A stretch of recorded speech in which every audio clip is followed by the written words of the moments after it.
ఈ ఆలోచనలో నిన్ను నన్ను కాదు, భక్తుల్ని, ఏబు స్థాయి భక్తుల్ని కూడా వదల్లా.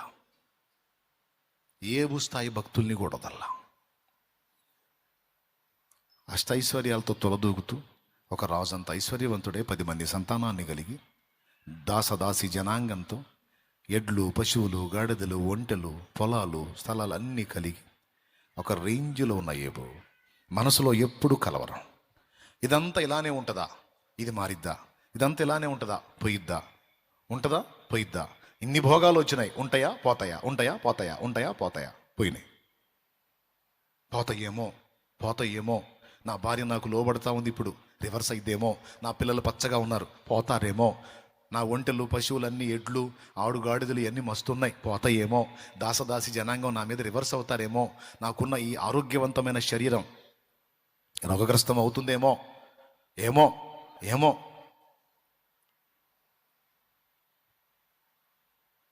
కొంతమంది ఇందులోనే బతుకుతారంటే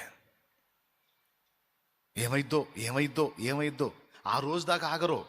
ఆ రోజు రాకముందే ముందుగానే ఆలోచన చేస్తూ ఉంటారు, మానసిక ఒత్తిడికి గురవుతూ ఉంటారు. చివరికి ఏం జరిగిందో తెలుసా? ఏబు గ్రంథము 3:25లో ఏది వచ్చునని నేను బహుగా భయపడి తినో అది నాకు సంభవించుచున్నది, నాకు భీతి పుట్టించినదే నా మీదికి వచ్చుచున్నదన్నాడు.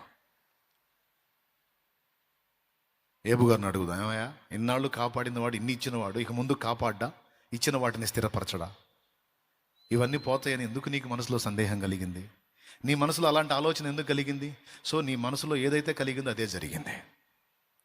నీకు వందనాలమ్మా, ఎందుకు చెప్పే వందనాలు?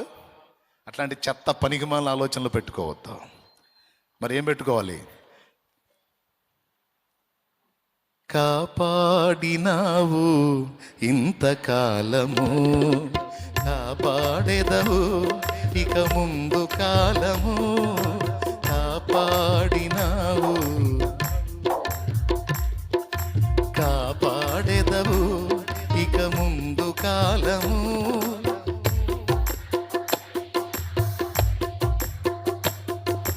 నిన్ను మరువనయ్యా నా జీవితాంతము, నీకే నా బ్రతుకు సొంతము, నీకే నా బ్రతుకు సొంతము. చాలు. కాపాడాడు ఇప్పుడు దాకా, ఇక ముందు కూడా ఆయనే కాపాడతాడు అని మనసులో ఆయన యందు విశ్వాసం ఉంచి, మనసులో ఎప్పుడు కూడా పాజిటివ్ వేవ్స్ని రానివ్వాలి. పాజిటివ్ వేవ్స్ని అంటే అనుకూలమైన ఆలోచనలు, ఆశీర్వాదకరమైన ఆలోచనలు, దీవెనకరమైన ఆలోచనలని ఎప్పుడు సరఫరా కానివ్వాలి. ప్లీజ్ సీరియస్గా తీసుకోండి. నేను చెప్పింది తీసుకుంటే మీ రోగాలు తగ్గుతాయి, మీరు ఎదుర్కొంటున్న శోధనలు పోతాయి, ఆత్మీయంగా బలపడతారు, అన్ని విధాలా దీవించబడతారు.